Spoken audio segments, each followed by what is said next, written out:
সকালে ঘুম থেকে উঠে বাইরের দিকে একটু গিয়ে দেখলাম বাইরের পরিবেশটা এত সুন্দর লাগছে। আর কি বলবো বলো তো, এই কদিন ধরে না কুয়াশা হচ্ছে না, জানো তো কেন বলো তো?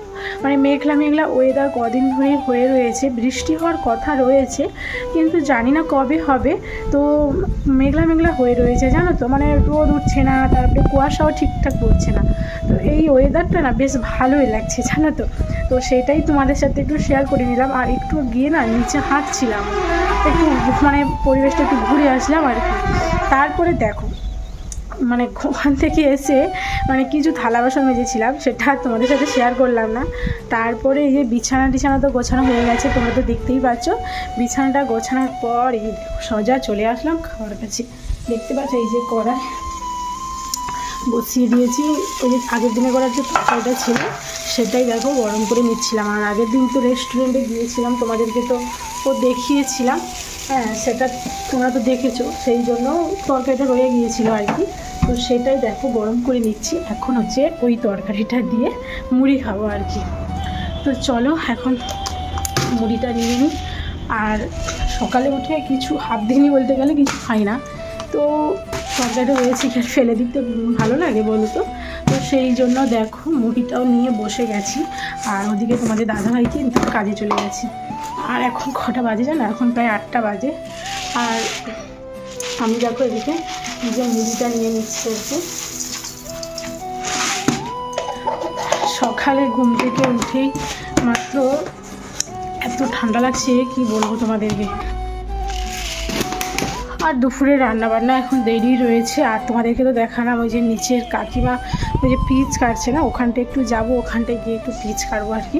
এখন অনেকটাই বাকি রয়েছে রান্নাবান্না করতে। আর সংসারের তো সব আশি কাজ হয়েই গেছে। বারান্দাও ঝাড় দিয়ে দিয়েছি, ঘর বারান্দা। আর সেরকম কোনো কাজ আর নেই। তো ভাবলাম একটু গিয়ে কাকিমার সঙ্গে হাতে হাতে পিচটা কেটে দিই। তো একটু ভাবলাম যে একটু খেয়ে নিই, তারপরেই যাবো। কারণ ওই তরকারিটা আগের দিনে করার থাকলে পরে তো নষ্ট হয়ে যাবে। তো সেই জন্য খেয়ে দিই একেবারে ওখানে পিচ কাটতে যাবো।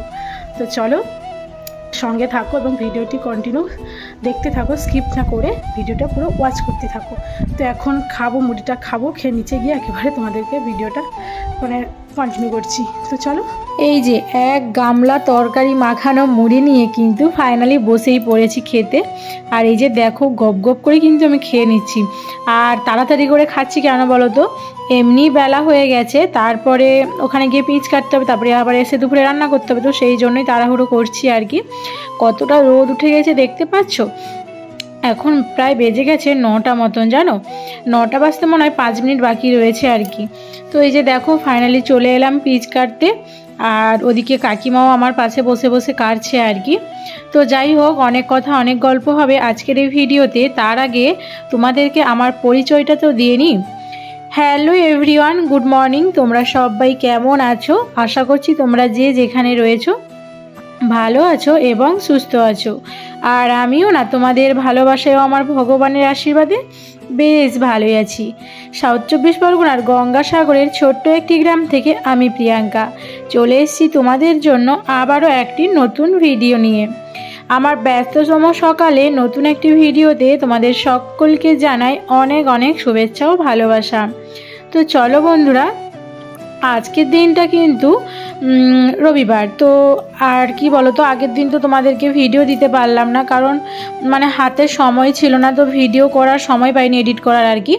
আর শীতের সকালটা এতটাই ছোট না, সকালে ঘুম ভেঙে না কাজ টাজ না সেরে আসতে আসতে কিভাবে যে বেলা কেটে যায় বোঝাই যায় না।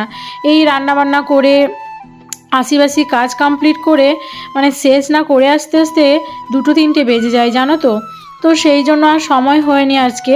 তো যাই হোক, কালকে থেকে আমি অলরেডি রুটিনটা চেঞ্জ করে দিতে হবে, না হলে হবে না। কারণ আমার তো ঘুম থেকে উঠতে সকালে প্রায় 9টা বেজে যায়। তো সেই জন্যই লেট হয়ে যায় আর কি কাজগুলো। তো যাই হোক, ওদিকে তোমরা তো দেখতেই পেলে আনাজগুলো কেটে নিচ্ছিলাম। কাটার পর দেখো ভাতটাও ওদিকে হয়ে গেছে। তারপর ফাইনালি রান্নার কাজে লেগে পড়েছি। আজকের কি রান্না হবে জানো তো? আজকের ওই ফুলকপি আর আলু ভাজা করব। আর আগের দিনে করার কিন্তু টক রয়েছে, কাঁকড়ার টকটা, ওই যে একদিন আগে রান্না করেছিলাম ওটা কিন্তু রয়েছে। আর বেশি সেরকম কিছু করব না। আর ওই পটল কটা ছিল ওগুলো ভাজা করব, 2টোই মাত্র পটল ছিল, তো ওটা ভাজা করে নেব। আর ওই যে ভাঙর মাছগুলো দেখছো না, তো তোমরা কি করে জানবে আমি না বললে। তো যাই হোক, ওটা হচ্ছে ভাঙর মাছ। আর ভাঙর মাছ খেতে কিন্তু খুব ভালো লাগে, টেস্টটা খুব সুন্দর। তো যাই হোক, ভাঙর মাছ আলু দিয়ে ঝাল করেছিলাম। তো দেখো আমি আর তোমাদের দাদাভাই কিন্তু ফাইনালি খেতে বসে গেছি। আর তোমাদের দাদাভাইয়ের খাওয়ার সময় একটা বাজে অভ্যেস, ফোন ওকে দেখতেই হবে, না হলে ওর খাওয়া পেটে ঢুকবে না।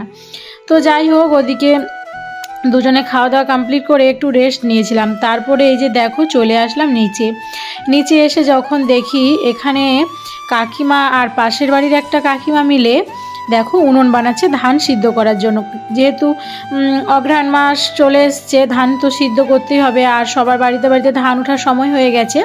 তো ওই জন্য দেখো ধানটা সিদ্ধ করার জন্য কিন্তু উনুনটা খুলে নিচ্ছে। তো যাই হোক, ওদিকে উনুন তো খোলা হয়ে গেছে আর উনুন বানানো হয়ে গেছে।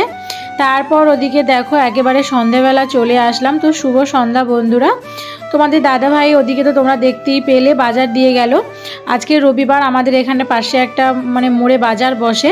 তো সেখান থেকে কিছু বাজার কিনে এনে আমাকে দিয়ে গেল। আর বাজারে কিন্তু সব সবজি বাড়িতে কিন্তু সব সবজি বাড়ন্ত ছিল।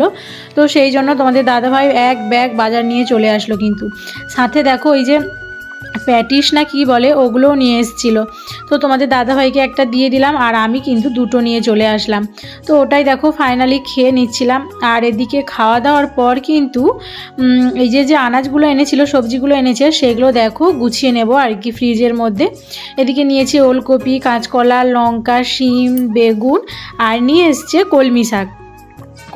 2 আঁটি নিয়েছে। আর বেগুনের যা দাম, বেগুন জানো তো আমাদের দিকে 70 টাকা করে কেজি। কি বেগুন খাবে বলো তো, যা সবজির দাম, আর কিনে উঠতে পারা যাচ্ছে না আর কি। তো যাই হোক, তাও নিয়ে এসছে, আর 500ই নিয়ে এসছে, অল্প করে জানো তো। তারপরে এদিকে দেখো আমি একটা একটা করে কিন্তু ফ্রিজের মধ্যে রেখে দিয়েছিলাম। আর সমস্ত সবজি কিন্তু আমি ওই যে পলিটা দেখলে ওটার মধ্যেই কিন্তু ভরেই সুন্দর করে গুছিয়ে রেখে দিলাম। তারপরে এই যে দেখো এখন রাত্রেবেলা চলে আসলাম, এখন বাজে প্রায় 11টা।